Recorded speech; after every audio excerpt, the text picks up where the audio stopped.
Gone.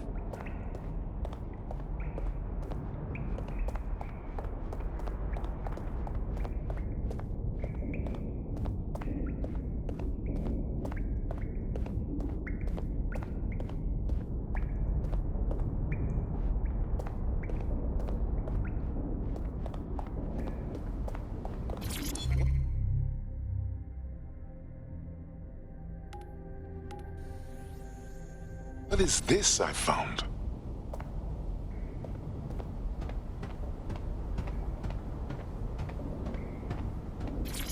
Coming up today on The Upload, we're talking about Skye Larson, the enigmatic founder of Broca Tech. Everyone knows her name, but no one knows too much about her. And we only really see her these days as a hologram.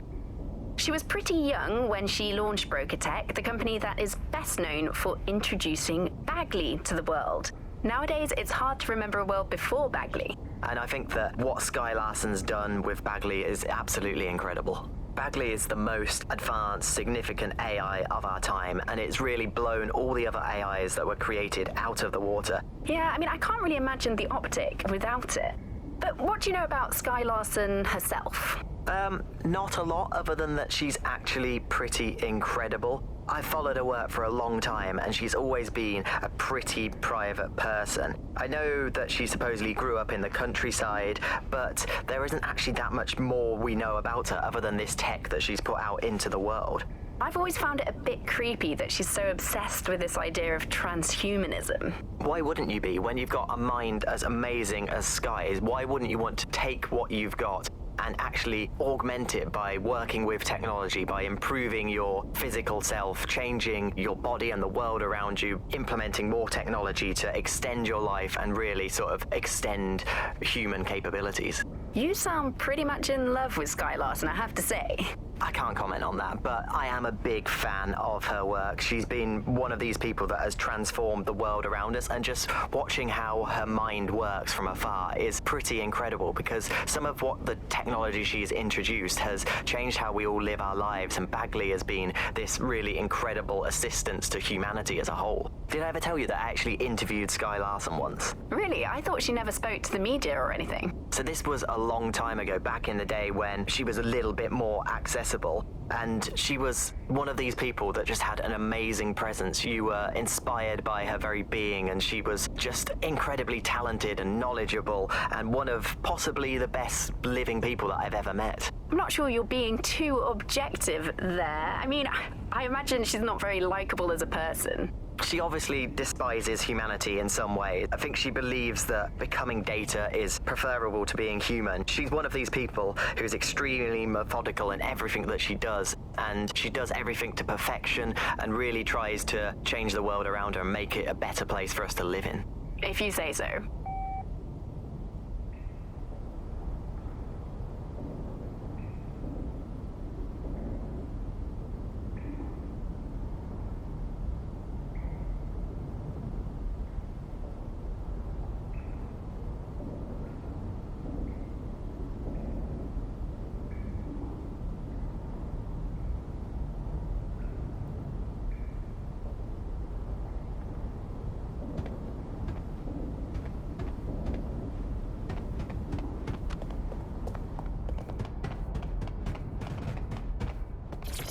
Hello and welcome back to The Upload. In this episode, we're talking about CTOS 3.0, the city operating system that's now powering all of London. For those of you who need reminding, as if anyone does at this point, CTOS was first used in Chicago in 2014 and then San Francisco in 2017 before coming here to London. And every time it's been rolled out, it's been pretty much an unmitigated disaster.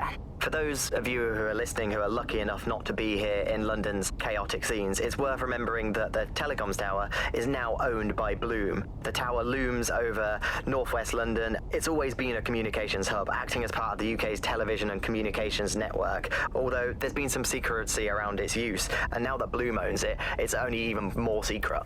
Yeah, now everything that's part of Bloom's city surveillance operation is run through the telecoms tower. And I have to say, it looks completely ridiculous. It's got that silly crown thing at the top and all the blue light. What's that even about? What does it do? I don't see that there's any purpose to that at all. It's a blight on the skyline, if you ask me, and it's become the main point of control for millions of people. The System Network and Bagley are both operated and streamed from there too. And don't forget about the self-driving cars too. I always thought they were just running on their own. No, CTOS is the big control system behind the cars. There was a point back in the earliest days of self-driving car technology that they operated by themselves. They used to use a series of sensors to see the world around them. Radar, for instance, would look far off into the distance, while LiDAR would detect objects nearby. And while these cars still use some of this technology, Bloom's CTOS and its detailed maps and data that it has on London really makes Bloom be able to take control of it. And CTOS can take control of your car if you're parked incorrectly. It's no surprise that it was made mandatory to have a self-driving car. The system is so bad though, it's so annoying. Whenever I try to use one of the shareable self-driving cars, I always find myself stuck in traffic jams or roadblocks. Not to mention the accidents. I've heard so many stories of cars shunting into the back of others. I think they're worse than human drivers sometimes. The technology was meant to make things better, but Bloom has made it so bad that it just makes London even more chaotic than it was before. I'm giving up on the cars. I'm only using the bikes, which are not self-driving at the moment, at least. And don't even get me started on the data. Everything that Bloom sees from your movements around the city and the self-driving cars is collected and feeds back into its big information control system. Oh, not you and Bloom and privacy again. You're a broken record. Not as broken as our city's cars.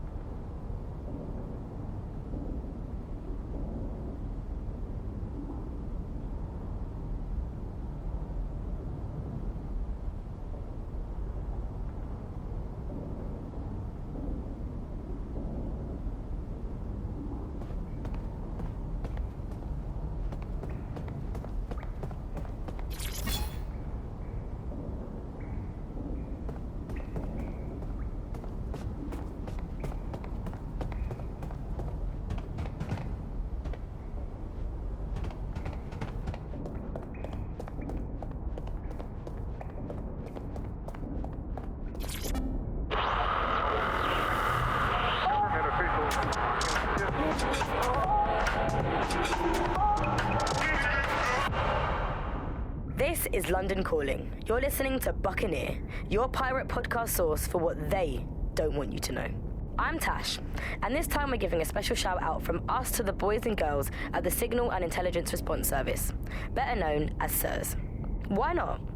They're going to be listening anyway. They're listening to everything.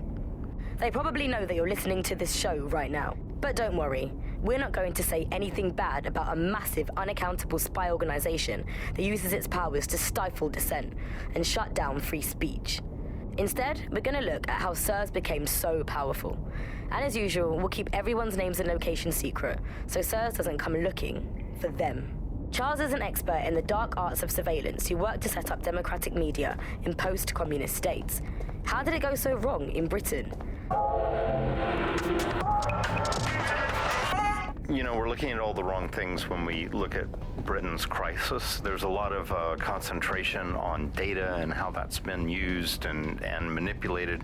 And what we haven't looked at is the power structures and the profit that lies behind this. For example, if we examine what actually happened, you know, there's a company that's really very interested in selling passports and making it easy to provide visas for investment and so on. And historically, throughout the world, they've been working with this big data manipulation company in order to overthrow governments. And then suddenly all the chickens came home to roost. Nobody could find any receipts for what was paid for. Nobody could figure out how things were done, but everybody had a feeling that something really stunk and they couldn't figure it out.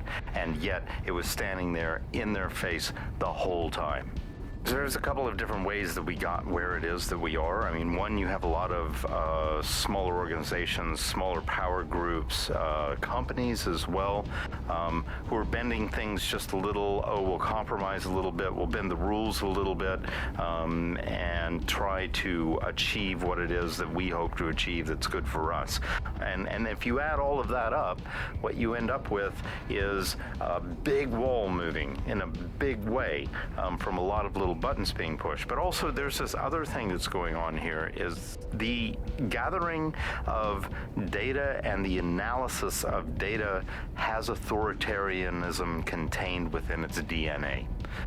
It is by its nature a tool for authoritarianism, and it has been used in that way.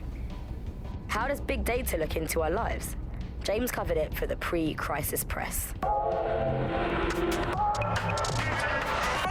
We're starting to see the merger of private data and that with data held by the state into what are called social credit systems. This is where every aspect of your behaviour is monitored and totted up by a central system to sort of score you as a person, a bit like a credit card, but predicated on all of your behaviour rather than just the money you're spending. And this can have profound impact. We're starting to see systems emerge which will punish you and stop you from doing things in society based on your behaviours. And this can be as trivial as if you jaywalk, if you cross the road in the wrong place, you might lose points. If you do some community activities or help your neighbours, you might earn points. And then this can be used to sort of evaluate you as a person. And this could mean, for example, the travel privileges, being able to travel first class, or being denied from travelling first class, to not being allowed to travel at all. These systems are very real and very possible because of all of the data that is now held on us. Ian was a veteran political writer and podcaster back in the days of pre-crisis Britain.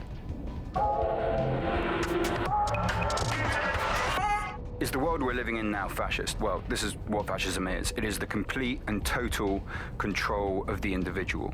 The desire to basically say to the individual, nothing in your life matters. On an individual basis, you are now part of the whole, part of the nation, and the only meaning that you will find in your life is to become part of the nation. What is a nation? The nation doesn't mean anything, right? The nation is basically just encapsulated by the leader that takes over, that claims that he, has this sort of access to the soul of the country, to the soul of the people. He never does. It's just a myth, but that's what they go for. And on that basis, they take the right to control every aspect of your life, from who you talk to where you eat, to where you go to hang out with your friends.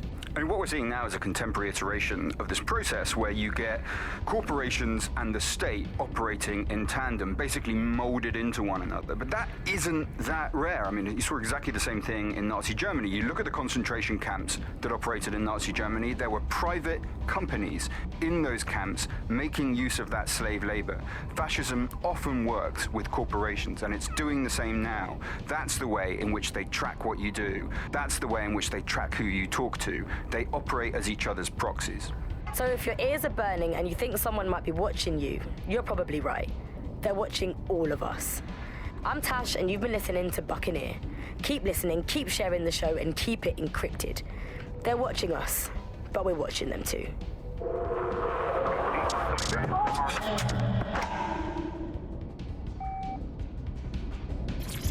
Hello and welcome to today's episode of The Upload. We're talking about the Optic and how it's changed our lives.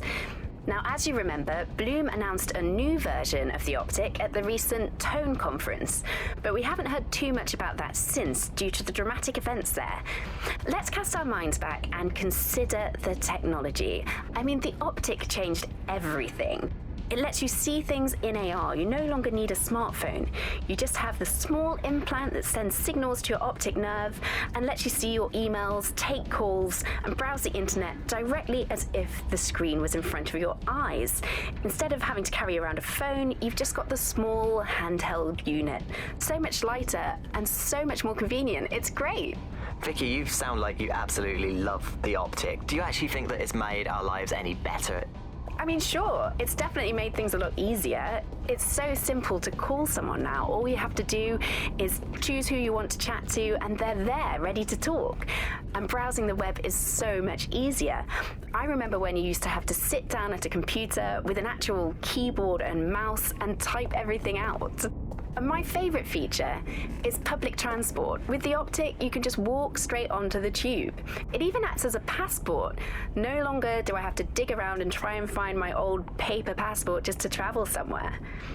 Also, I thought that Optic's marketing strategy, making it free for people, was a stroke of genius.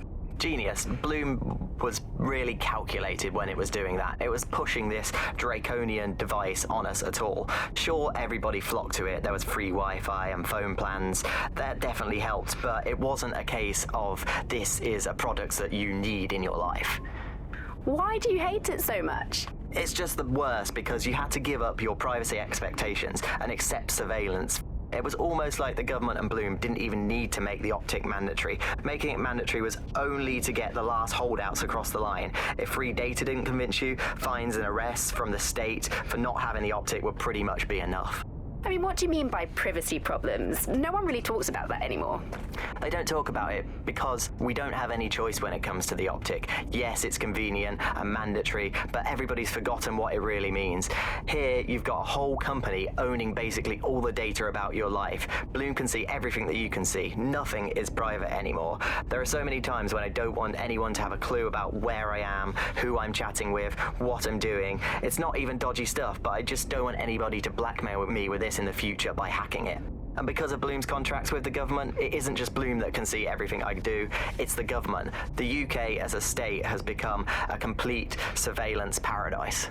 I think you're painting a bit of a bleak picture. It's not all that bad. No, you're completely wrong on this. I don't want everybody tracking me wherever I'm going around London. Well, in that case, you might be interested in some rumours I heard. Did you hear that some DedSec hackers have found a way to bypass the Optic's connection with Bloom? Are they actually making it better or usable or actually friendly for anybody? Well, word on the street is that they've been able to create an encrypted signal, which means that your world might have a chance of becoming a bit more private again, so you could go back and enjoy all the great things about Optic without that fear of surveillance. With the Optic, privacy's dead.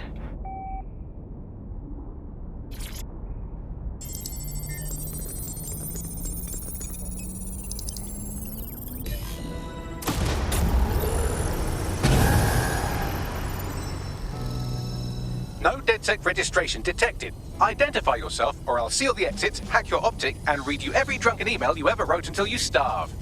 Sabine sent me. I'm a friend. Sabine's alive? Well, that's one piece of good news. I'm Bagley, DedSec's definitely not stolen, highly advanced AI assistant, and it seems I've been out of commission for a few months.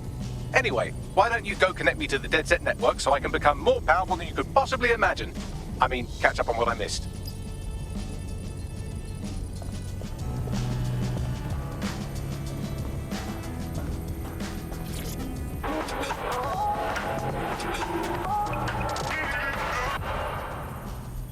This is London Calling. You're here with me, Tash, on Buccaneer, your source for what they don't want you to know. In today's world, we've all had to get used to our every move being tracked by the Optic on our temples, by the cameras around us, and with every click we make online. Seems like everything we do feeds the big data beast. Why are data giants like Bloom so hungry to get hold of our private information and our metadata? What are they using it for? Will we ever have real private lives again? What is privacy in the digital world? And what happens when capitalism and surveillance become one? As you know, we keep all names confidential on Buccaneer. Speaking from a secure location, here's new technology strategist Charles, who worked all over the world trying to keep democracy strong in the face of the data assault. If you have enough personal data on somebody, you're able to predict what it is that they're going to do. You can tell what they might be passionate about, but mostly you can tell what they fear. And if you can tell what someone fears, then you can manipulate them and you can move them in particular directions. Like, data is collected on citizens in every possible way. Data is collected through surveillance cameras. Data is collected from television sets. Data is collected from voter records. It's collected from how much power do you use in your house and how much water do you use in your house. In pre-crisis Britain, we got really used to all of our services being free. Everything suddenly became free that was digital. But what people forgot is that if you're not paying for it, then you're the product being sold. If technology brings out the worst in capitalism, capitalism brings out the worst in technology. Senior academic Alfie tells us how big business repurposes big data. Historically, what's happened, of course, is that people have traded their privacy for their convenience as smartphones and other kinds of technology came in and became mass-consumed, mass-used items and technological objects. Gradually, people were so attracted to the affordances of these technologies that privacy kind of retreated into the background and into a state we've got now where it's essentially gone. Having this access to this data makes huge tech companies like Bloom so much more powerful than they would be otherwise. And not just in the obvious ways. Of course, there's a lot of worry and fear over what they can do with the data, can track anyone, find anyone, see what every individual is doing at any point in time. But I think there's even deeper reasons why this data empowers these huge companies to control our society and make us do things. So lots of predictive technologies which are implemented by these tech giants. It's not only interested in knowing what we're going to do, but influencing the patterns of our movement. So technologies might suggest routes to use in the city, places to go, restaurants to go to, cafes to go to, music to listen to. And these suggestions are not just predicting what we might like to do, they're actually influencing the way citizens move, think, eat, meet, and use their city as a space. So London has become a place where a small group of surveillance capitalist companies like Bloom can control the movements of individuals and orchestrate the way they move around their city and the way they essentially live, the things they do, the things they enjoy, and the life they lead. So we're really kind of outsourcing our decision-making, I would say, to a huge corporate capitalist company, and there's something very, very scary about that indeed. All these technologies can be used to not only influence us to act as the perfect consumer, but also to prevent us from doing radical and revolutionary things. So technologies in foreign nations that have been used are things like heat map features which show where populations are gathering. In-game rewards can be offered to people to take different routes, things like that. Traffic data can be manipulated to prevent people gathering and protesting, as has happened in some of the authoritarian regimes across the world recently. So what we're looking at is not only a set of technologies which make people behave as ideal consumers, but ones which actually can be put to use to prevent radical and disruptive behavior in the city, which limits the power of any kind of revolutionary force. So, if you thought you had a private life, get used to it. You don't. And we're not going to reclaim our lives without a fight. I'm Tash, and you've been listening to Buccaneer, keeping the resistance informed. Keep listening, keep fighting, and remember, nobody owns you but you.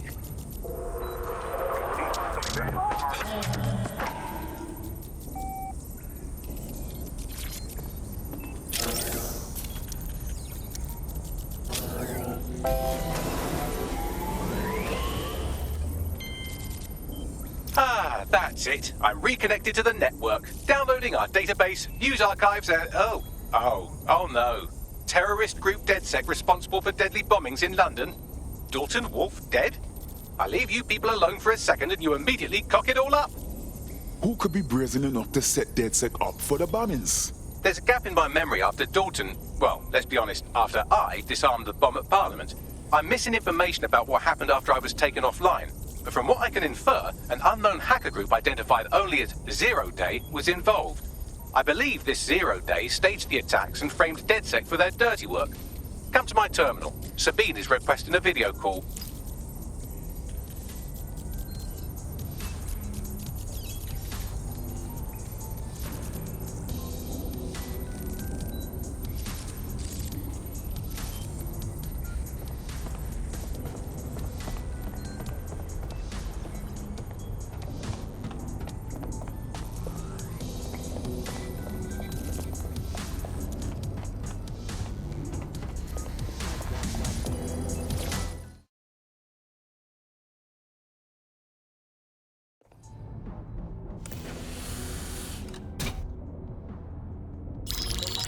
Patching in Sabine Brandt now. I suggest you listen very closely to anything she has to say. There you are. I'm glad you made it. Bagley, God, it's good to hear your demented little voice. Is your memory intact? Not even slightly. The last record I have is of our HQ being raided. My only lead is a group known as Zero Day. Ring any bells? No. But the HQ was attacked by some men in black, the same that were at Parliament. Maybe working together. We didn't stand a chance. They just gunned everyone down. Well, Ross Clark, I'm glad you're still with us. I managed to escape through the sewers to Camden. A contact smuggled me out of the city, and I've been hiding out in the north since. Prudent. Your profile is red flagged as a high-priority target in the city's surveillance system. Even a partial recognition here would have you hunted down and shot on sight. Listen me. As far as London is concerned, DedSec is responsible for the bombings. And anyone still working for them is persona non grata. Listen, if anyone knows anything about risks, it's me. I lost everything and everyone. But it comes down to this. London is in a death spiral. And if DedSec can't pull it out, trust me, no one can. The city needs a resistance. And it starts with you. What do you say? Well, sometimes you have to do what's right. Excellent. New user registered. Welcome to DedSec.